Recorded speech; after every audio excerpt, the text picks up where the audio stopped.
Till my heart aches. Till the end of... Ay, mali. Mali. Good morning, partner! Ay, good morning, partner. At, oras muna natin. Hirap ng alas 8:22 Ay, ng umaga. Yumaga. Ng umaga. Good morning. Ay, good morning po sa inyong lahat. At your service pa rin all the way till 9 in the morning. Ang nag-iisang girlfriend mo sa radio. My name is Lindsay. Lindsay. Mwah! At ang inyong Jimbo Labog sa umaga. Ay, Medyo, slow down. slow down. Jimbo. Ganun lang. Sa atin po ang lihim ng liham. Ang kwento po natin ngayon ay, ito na naman tayo partner sa pinagpalit sa malapit. Katrabaho eh. Trabaho, nako. Oo, pinagpalit yung isang dekadang pagmamahalan. Yung isang dekadang kasama mo, pinagpalit mo lang sa nakilala mo for 3 months pa lang. Gusto kong pasukan yung relasyon nila eh. Okay. Alam mo, hindi nga gagawa ang isang tao, o babae man na lalaki, sa isang relasyon, kung merong may issue o may pinagmulan. Kung walang issue. Kasi gusto ko malaman, bakit siya nabaling sa ibang babae?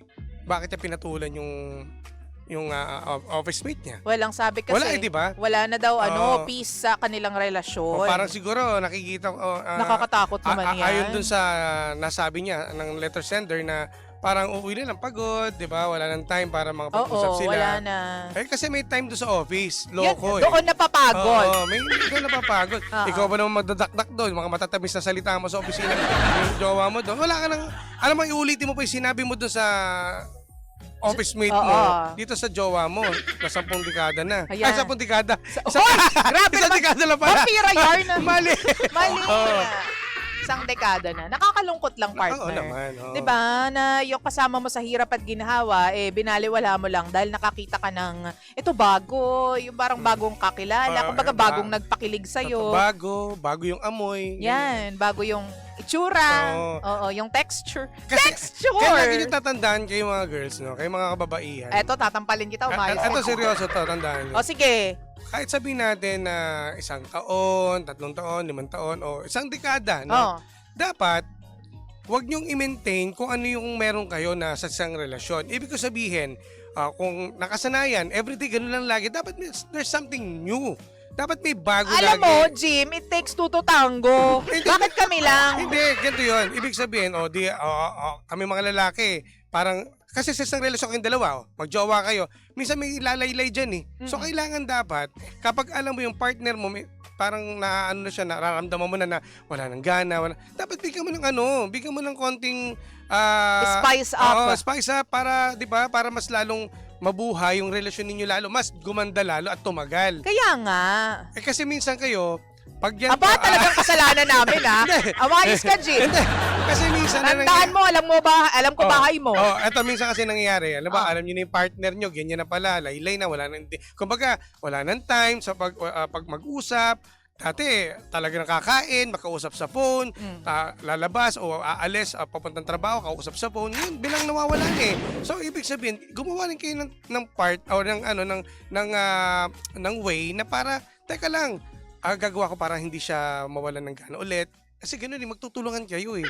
Ay, ikaw na rin nagsabi, magtutulungan. Kasi kami mga lalaki, minsan hindi namin nararamdaman. Para nakasanayan na lang namin. Hindi ninyo nararamdaman kasi busy na kayo sa iba. Kasi nga, malandi kasi yung office mate. Malandi kasi. Diba? Pero siguro, alam mo, magbo-boil down yan sa respeto sa isa't isa. yan. Naintindihan ko. Siguro ito, nagkaroon lang tayo ng Minit yung ulo ko eh. Etong si lalaki, siguro nagkaroon to ng comparison. So parang siguro itong babaeng office mate niya, may mga panibagong naakit eh, di ba? Hindi lang din kami mga lalaki ang matatamis ng mga salita. Baka yung babae, baka medyo pag darating ng opisina, "Oy, kumain ka na? Nag-breakfast ka na?" Ganon. Kayo ba minsan, nasasabi nyo ba yan sa jowa nyo? Oo naman. Minsan sa 1 linggo, ganon. Hoy, hindi kaya, no? Alam mo, sa tono ng pananalit... may nag-comment dito. May Oo. May nagkagalit, Ang tawag doon? Comflirt. Mali. Ano? Comfort. Comfort nga na may flirting on the side. Yun ang sabi doon. Alam mo, Jim, no? Tama naman yung sinabi mo na minsan lumalayla yung relasyon. Oo. Pero i-remind lang kita na kaya nga dalawa kayo sa relasyon is para ma-distinguish ninyong dalawa kung ano ba yung nagiging problema. Ayun. Kasi 'di ba hindi naman talaga tayo guru lahat pagdating sa relasyon. Yun nga lang, yung dapat mong pakiramdaman yung partner mo eh. Ay parang hindi siya okay Ayun. Minsan kasi may mga tao na kapag halimbawa masyado na silang confident o convenient sa relationship, naghahanap sila ng panatag na. O yan, Oo. nagiging panatag, naghahanap sila ng excitement sa labas ng relationship, which is a no-no. Aantayin nyo pa bang ganun? So, pag nakita nyo na, kahit kayo nakapansin, yan na naman tayo, di ba? Sa magkarelasyon, kukutuban ka eh. Kukutuban. Kapag kinutuban ka na, dapat gawin mo na yung part mo, teka lang, baka mabaling to sa iba. Mag-iisip ka na eh. Mag-iisip ka na, naku, baka manap to. Kailangan magsuot na ako ng 90s, tapos Ayusin mo, Jim. 90s, hindi, magpapaalindog, magpapaganda, para... Wala naman yan sa ganyan eh. Minsan ang ganda-ganda na ng babae, ang talino, mayaman, pero niloloko pa din. Ayun ang hindi nyo alam. Kasi baka minsan, nga, puro paganda, tapos ang tatawagin yung jowa nyo, tara, let's go shopping. Hindi, seryoso. Kapag ganyan, gagawa naman kayo ng paraan eh. Siguro to lalaki, workaholic to eh. Workaholic, di ba? Naging workaholic dahil may babae sa opisina. Hindi naman walang inspirasyon. Alam mo, Jim, nasampalin talaga kita. Hindi. Kung ano-anong lusot yung ginagawa mo, hindi ka naman makalusot. Nagkaroon siguro ng inspirasyon yan, kaya ganadon magtrabaho. Kaso nga lang, bumigay yung lalaki. Alam mo, okay lang gawin natin motivation. Ilusot mo. Ang pagpasok natin sa trabaho at may ka-office mate tayo na, alam mo yun, na may nag-aasikaso sa'yo. Normal lang yan. Talaga ba, Jim? Alam mo, kung ang bawat tao sa mga relasyon ay may respeto at alam na committed sila sa isa't isa, wala sanang masisirang relasyon. At kung may mga taong ino-honor yung respect para sa relationship ng ibang tao, wala sanang masisirang relasyon. Alam mo yon, kung halimbawa hindi natin alam kung sino nagpakita ng motibo, maaaring yung lalaki, maaaring yung babae sa opisina. Kapag alam mo na may karelasyon yung lalaki o yung babaeng yan na kinakausap mo, distansya amiga, para hindi kayo magkaroon ng problema. Hindi kasalanan ng lalaki yun. Kasalanan yun ng lalaki. Office mate yun. Kasalanan yun ng lalaki. Kasi isipin mo alam niya ba na may jowa to? Kung alam niya may jowa, dapat nirespeto niya. Kaso hindi. Ginusto niya. Kaya nga, so ang problema yung lalaki. Sino ba namang kasi alam hindi mo na meron yung mga, kung may patoka, may mga... Sino ba naman yung mga lalaki? Siyempre, tutukay na namin. Ayan, ang problema sa inyo. Diba? Meron na kayong... May palay na eh. May palay na. Pumupunta pa kayo sa uod. Sa uod! Mali! Pero gano'n naman talaga, wala pong magiging biktima kung walang magpapabiktima. Diba? Kung alam mong may karelasyon ka na, bakit ka naman mangingibang bahay pa? Tama. Diba? Tsaka ganito lang, no? Just to make it short, no? Huwag ka tumatawa ka. kay ate, no? Sa ating letter sender. Makinig ka mabuti. Focus on me. So, hindi. Totoo. Wala to sa tagal eh. Sa dekada o kung gaano pa katagal yung relasyon. Kung nakita mo na ang partner mo, hindi pa kayo kasal, magjowa pa lang to, no? Magjowa pa lang. Wag mo na ipilit. 'Di ba? At least naramdam mo at nasaksihan mo na etong taong minamahal mo ay hindi karapat-dapat sa iyo. Alam mo na nagkamali, bakit ka pa gagawa ng parang para magkaayos kayo? Once na nagkaroon ng problema sa isang relasyon, diba? Maliit man o malaki, naaayos ka agad. Ito hindi. Mas lalong lumaki. Nakakayumot kung bakit mo pa pinipilit yung sarili mo. Huwag kang tanga. Okay? Ayusin mo to. Ayusin mo yung sarili mo. Huwag mong isipin yung dekada ang pinagsama ninyo. Hindi yan good memories eh. Diba? Kung good memories yan, dekada pa lang, tuloy-tuloy. Tuloy-tuloy yan. Pero dahil sa office mate yung malandi, pumatol siya eh. Malandi rin. So, ibig sabihin yan, kung ako tatanungin mo kung babalikan mo pa siya, wag na, makipaghiwalay ka na lang. Sige na. Hindi ba ako walk out? Sorry, nadala na ako. Nadala ka lang, no? Tama na, stop mo na yan. Oo nga. Okay, paano nga daw pa makaka-move on? Yun naman talaga yung tanong niya sa atin. I-accept, no? Siguro first partner, no? I-accept niya yung fact na wala ka na talaga sa buhay niya. Na isinantabi ka niya, na ginawa ka niyang basura, no?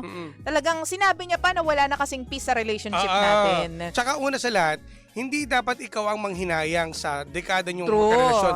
Siya ang manghinayang kasi hinayang niya ikaw. True. Di ba? Ganun.